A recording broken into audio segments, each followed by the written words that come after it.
მოგესალმებით. დღეს მინდა სრულიად განვიხილოთ მე და ქალბატონმა მარიამმა ელექტრომობილები. თუ რა მდგომარეობაშია მისი გაყიდვები.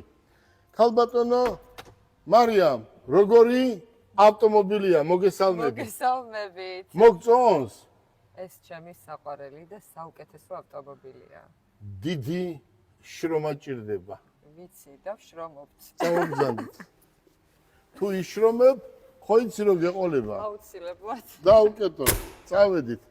და დღეს გავაგებიოთ ადამიანებს თუ რატომ უნდა შეიძინონ ავტომობილი ელექტრო და რატომ უნდა გადმოვიდნენ საწვავზე მომუშავე ავტომობილებიდან ელექტროზე. შენ როგორ ფიქრობ, მოვიდა ელექტრომობილების დრო? ჩვენი გაყიდვებიდან გამომდინარე ვფიქრობ, რომ უკვე მოვიდა და აფეთქება მოხდა ჩვენს კომპანიაში ამ კუთხით. მოკლედ ელექტრომობილების დრო მოდის და ელექტრომობილები განვიხილოთ. წავედით. მობრძანდით. დაბრძანდით ქალბატონო მარიამ. მადლობა. მივესალმებით ჩვენს მაყურებელს, მოგესალმებით თქვენ კიდევ ერთხელ. პირველი კითხვა.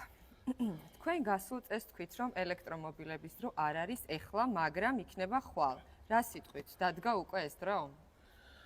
ქალბატონო მარიამ, თელმა საქართველომ და ნახევარმა მსოფლიომ იცის, რომ ჩემი ბიზნესი იყო, არის და იქნება ჩემს ბოლო დღემდე ავტომობილი.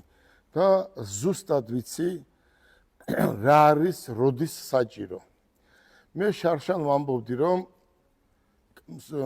სოფლიო გამოფენაზე როცა ვიყავი, მაშინ ვთქვი, რომ ელექტრომობილების დრო მოდის.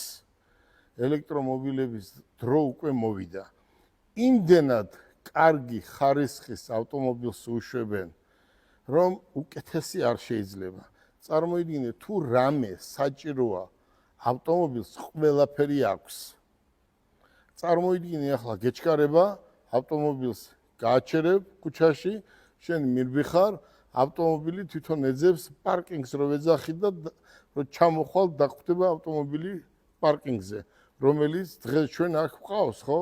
ეს არის BYD Song Plus 25 წლის მოდელი. საუკეთესო ავტომობილი. ნებისმიერ ავტომობილს ამას ვერ შეადარებ. ეს არის ავტომობილი, რომელიც 610 კილომეტრს გადის და ჩვენ მაგას 100% გარანტიას ვაძლევთ. მოვიდა ელექტრომობილების დრო და მე მინდა ვთხოვო ვისაც ვიცნობ, გადმოჯდეს ელექტრომობილებზე, რომ ისიამოვნოს. კი, თქვენ მოიყვანეთ ეს დრო სიმართლე რომ გითხრათ, საქართველოში დიდი წვლილი მიგიწვით. შემდეგი კითხვა. აი მაგალითად მე როგორც მომხმარებელმა შევიძინა ელექტრომობილი და იმ შემთხვევაში თუ რაიმე პრობლემა შემექმნა, გამოსავალი რაში მდგომარეობს? მარიამ, ახლა როგორ არის? თავარი მაინც არის სერვისი. არა აქვს მნიშვნელობა ეს ელექტრო იქნება თუ საწვავზე მომუშავე ავტომობილი, აუცილებლად სერვისი უნდა კონდეს. თუ სერვისი არ აქვს, იქ მანქანა ავტომობილი არ უნდა შეიძინო. როგორ შეიძლება 30,000 დოლარიანი ავტომობილი შეიძინო სადღაც ბინების ქვეშ და მე მიაკითხავ და მეორე დღეს ვერ ნახავ, არ არის. ეს არის გარანტიის გარეშე. დღეს რო იძახიან 20-22 წლის ბიჭები, რომ ჩემთან მოდი შეიძინე და მე მესამე დღეს მიხვალ და არავინ არ დაგვხვდება, აი ეს ძალიან ცუდია. ამან გაუფუჭა ელექტრომობილებს სახელი, თორე ელექტრომობილები ძალიან კარგია. ვინც ელექტრომობილს ყიდის და გეტყვის, გარანტიას გაძლევ, მაგრამ ჩხოროწყუში მაქვს პროფილაქტიკა, აი იქ მან ავტომობილი რომც გაჩქონ არ უნდა გამოართო. სადაც ავტომობილს ყიდი, აიყურე ვის აძლევენ წარმომადგენლობას. აძლევენ იმას, ვისაც აქვს პირველი სერვისი, უმაღლეს დონეზე გაკეთებული სერვისი და შოურუმი. სადაც დიდი ასოებით აწერია იმ ავტომობილის ბრენდი. დღეს გაიხედავ და ყველა ბინების ქვეშ ყიდიან ავტომობილს, ესე არ გამოვა. ადამიანი ტყუდებიან. აი თქვათ რაღაცა 500-1000 დოლარის სხვაობის გამო ზოგიერთი ადამიანი მიდის და ბინების ქვეშ ყიდულობს ავტომობილს და მერე თავში ირტყამს ხელს, ეს ავტომობილია.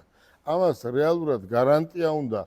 ადამიანი როცა გეუნება წად იქ-ამაკ პროფილაქტიკა რო ეტყვი კაცო მაჩვენე დაბა ხვალ რო დამჭირდეს იქ-ამაკ, იქ არ უნდა იყიდო. თუ იმის ჭკუა გაქვს რომ 20, 25, 30000 დოლარი შეიძინო, იმის ჭკუაც უნდა კონდეს რომ ავტომობილი უნდა შეიძინო ცენტრში. სადაც პატრონი ყავს. სადაც ჩვენ ჩამოვიყვანეთ ჩინეთიდან წარმომადგენელი, რომელიც 100%-ით პასუხისმგებელია. ერთი ავტომობილი არ აქვს ამდენი წელია ხო ყიდით. ერთი ავტომობილი არ აქვს ან მომხმარებელი ან ჩვენ თვითონ რომელიც გაფუშტდა და რო ვერ გავაკეთეთ. ერთიც არ არის. მადლობთ. კი ბატონო. ეხლა მთავარი კითხვა. ვინ არიან ძირითადად თქვენი კონკურენტები და გიწევენ თუ არა ისინი ჯანსაღ კონკურენციას? უყურე, თუ ბიზნესში ხარ, თუ ბიზნესი გესმის და თუ ბიზნესი გიყვარს, კონკურენტი უნდა ყავდეს. მაგრამ ისეთი კონკურენტი არ უნდა ყავდეს, ბიძა თანამდებობის პირი ყავს და რამენაირად უნდა ის გავაჩეროთ, იმიტომ რომ მე ვერ ვყიდი მანქანას. შენ იმიტომ ვერ ყიდი მანქანას, რომ გუშინ ყიდიდი ლიფჩიქს. დღეს ყიდი ავტომობილს. ესე არ არის. ავტომობილს როცა ყიდი, ის ავტომობილი უნდა იცოდეს. უყურე როგორ არის. ჯანსაღ კონკურენციას არაფერი არ ჯობია. რატომ? ხარისხი იზრდება მისი. მაგრამ კაცო, შენ ეს შენი ბიზნესი არ არის. შენი საქმე არ არის. როცა შენი საქმე არ არის, ხელი არ მოკიდო. გელა ბარკალაიას არ შეეძლო რომ სამშენებლო ბიზნესი დაეწყო? ან მითხარი რომელი ბიზნესი გინდა დავიწყო და რომ არავამუშაო ან არ უხელმძღვანელო. მაგრამ სხვა ბიზნესი არასდროს არ გამიკეთებია. მთელი ჩემი ცხოვრება ავტომობილის ზეთი, საბურავი და მასთან დაახლოებული ისინი ბრენდები რა, ვთქვათ, ავტომობილთან დაახლოებული რაღაც აქსესუარები და ასე შემდეგ. სხვა ბიზნესი არასდროს არ გამიკეთებია ავტომობილების გარდა არც ვაპირებ და კონკურენტი მათემოტორს რო არ აყავს შენც ისი და მთელმა საქართველო, მაგრამ მაინც ჩასაფრებულები არიან ჩვენ გვესმის. მაგრამ მგონია რომ ჩასაფრება არ ვარგა.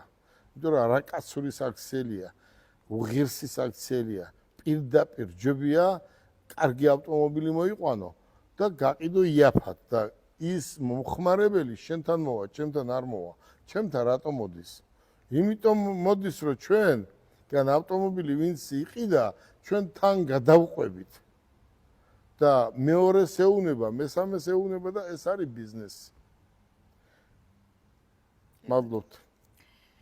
ქუთაისში პირველად ქართულ ისტორიაში გახსენით ავტო შოურუმი და რას ფიქრობთ, რამდენად გაამართლა ამ წამოწყებამ ამ მოკლე პერიოდში, როგორ შეაფასებდით? უყურეთ როგორ არის. არის რომ ადამიანები ყიდულობდნენ თბილისში ავტომობილს.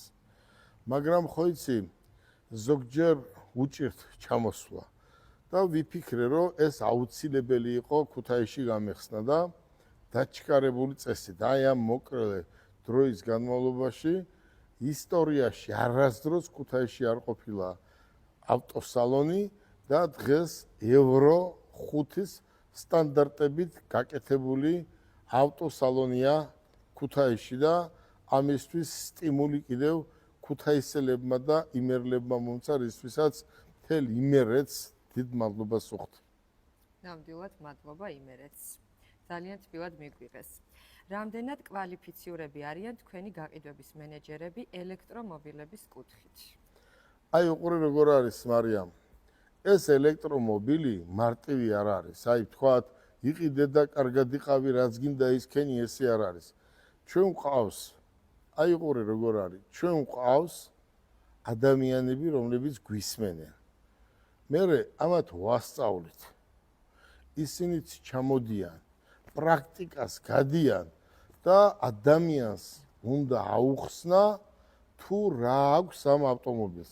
აი ჩვენ რომ ჩვენებურად, ქუჩურად რო ვთქვათ, ნავაროტკებს რო ვეძახით. აი ავტომობილს იმდენი რამე აქვს, მე მაგალითად 3 დღე მინდა გავერკვიო ერთ ავტომობილს იმდენი რამე აქვს, ფუნქციები. და ჩემი გოგო ბიჭები ამას ყველაფერს უხსნიან მომხმარებელს და ჯერ არ ვყოლია ისეთი, არ ყოფილა ისეთი შემთხვევა, რომ ვინმე უკმაყოფილო იყოს ელექტრო და თუნდა ნებისმიერი სხვა საწვავის ავტომობილებით. დიდი მადლობა. მადლობა, ნამდვილად ძლიერი გუნდი გყავს და მადლობა მათ. როგორ ფიქრობთ, რადგან ელექტრომობილების გაყიდვა ბაზარზე საგრძნობლად გაიზარდა, საწვავის დისტრიბუტორები ცოტა ხომ არ განაწყენდნენ? უყურე როგორ არის?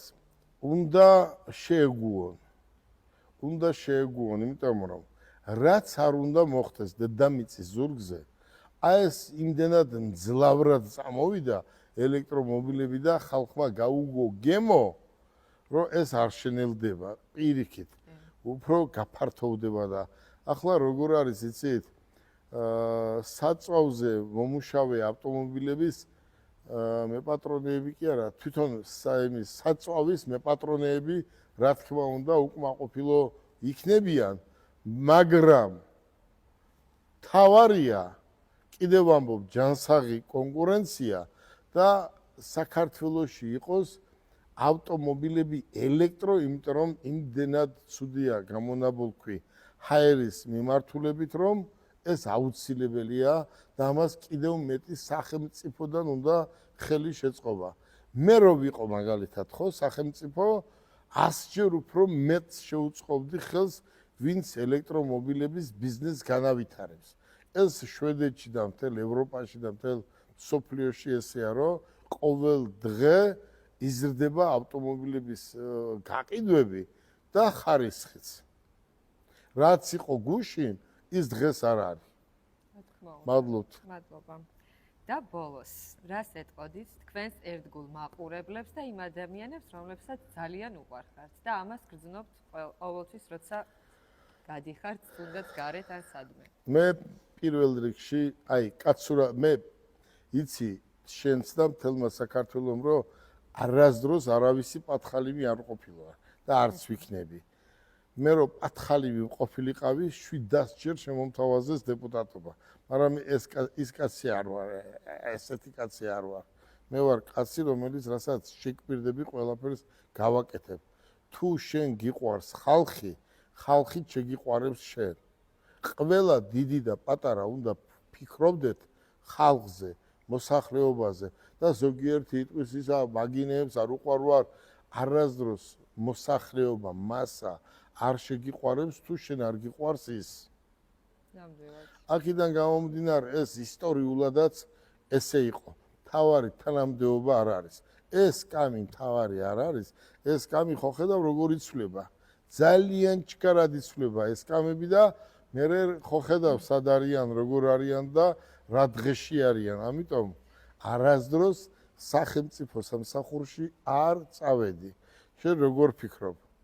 მე არ დამიძახებდნენ გუშინ წინ, იმის წინ, გუშინაც და დღესაც, მაგრამ არა, ჩემი საქმე არის ბიზნესი და ბიზნეს ვაკეთებ და თან ავტოსფეროს ბიზნეს ვაკეთებ.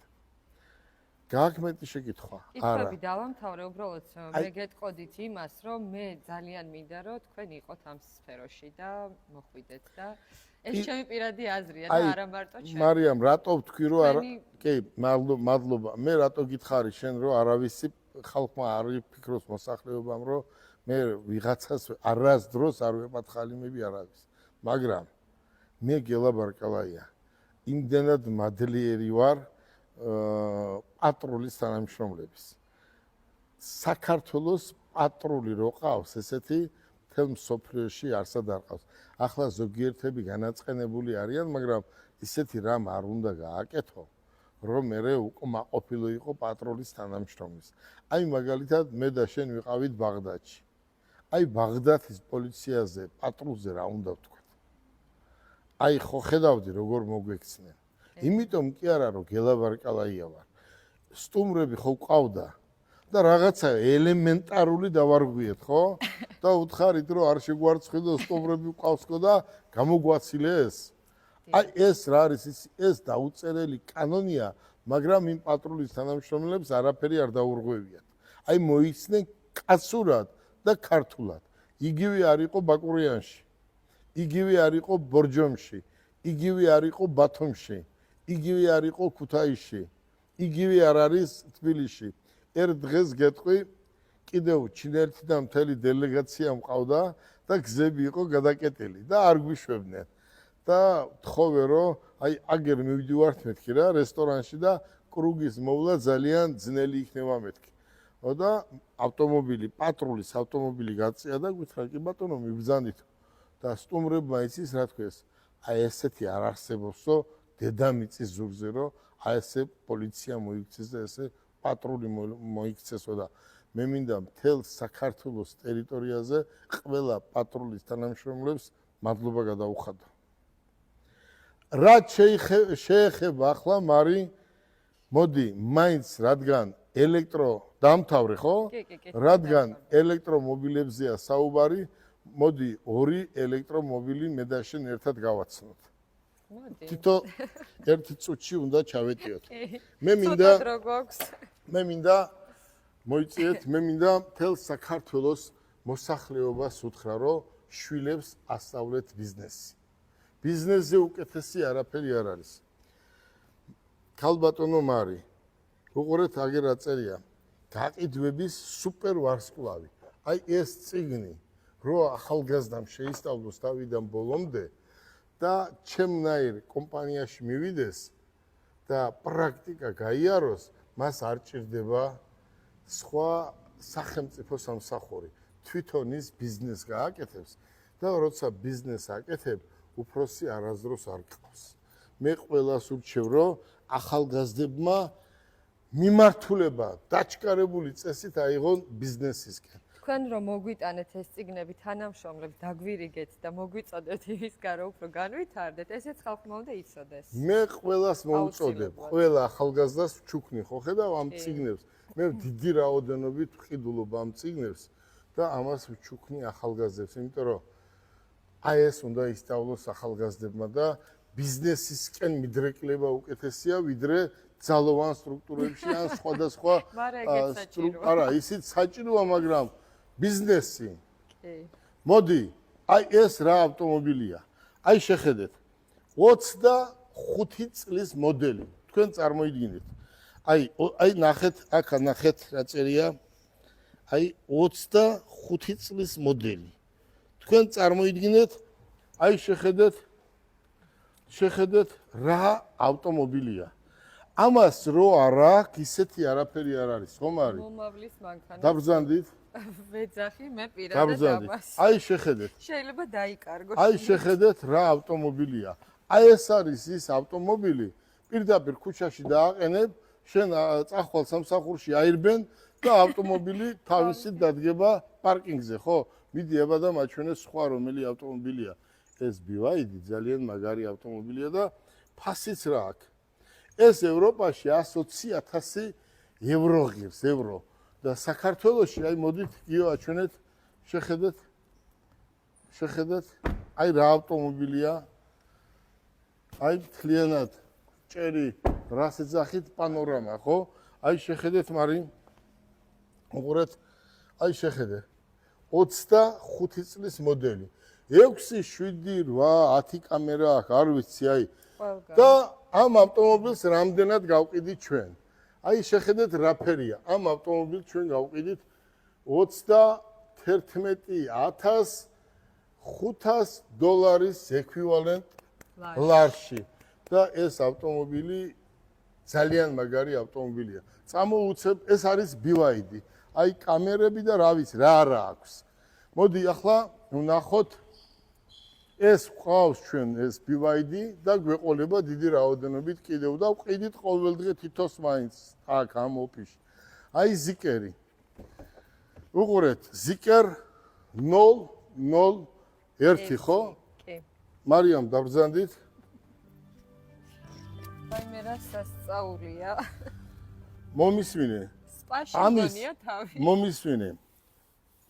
გიო, ამ ავტომობილის ჩუქებას მარიამზე ვაპირებდი. დასასვენებლად ხო გავუშვით. მე რა აეროპორტში ხო დავხვდით და იმ დღეს დაბადების დღე ხო ქონდა. ამ ავტომობილის ჩუქება მინდოდა, მაგრამ უცებ მე რო გათხოვდეს მეორე დღეს არ ავხნათ, ხო? მარიამი გჭირდება და დაგვტოვებს ისე, ხო? ამიტომ ცოტა ხანი არ გჩუქნით. კარგი. ცოტა ხანი სამსახურის მანქანად მოგცემთ. კარგი. აბა მარიამ, ხო ძალიან მაგარი ავტომობილია. აი, ულამაზესი ავტომობილია მართლა და და ეს კომფორტული. დათო ამ ავტომობილს რამდენად ყიდი? აი დათო არის გაყიდვების მენეჯერი მთლიანად აი ამ შოურუმში. აი ავტომობილს თქვენ ამ წუთას რამდენად ყიდით? მოგესალმებით ყველას პირველ რიგში. ეს არის Zikr 001 2025 წლის მოდელი, 2024 წელი ბირკაზე და ამ ავტომობილის ღირებულება არის $42,900 და გადის რამდენ კილომეტრს? 750 კილომეტრზე იტენება და რეალური გამავლობა 650-700 კილომეტრი. აი ახლა ამ Zikr-ით ჩვენ ჩახვალ ბათუმში და ჩამოხვალ ბათუმში ჩავალ, ზესტაფონამდე უკან ჩამოვალ. 100%. 100%-ით. ზესტაფონში კარგი რესტორანი ვიცი და ეს ავტომობილი ითვლება ძალიან კარგ ავტომობილად, ხო? დიახ, ძალიან კარგი ავტომობილი. დიდი მადლობა. მარიამ, ჩვენ ვაგრძელებთ ამ ავტომობილების რეალიზაციას, ხო? ჩვენ დიდი შემართებით. ამაზე ჩვენ ვმუშაობთ და მომავალშიც თუ რამე პრობლემა არ შეგვიქმნეს, მაშინ ჩვენ სუფთად, ლამაზად, კოხტად, ქართულად და კაცურად ვიმუშავებთ, ხო?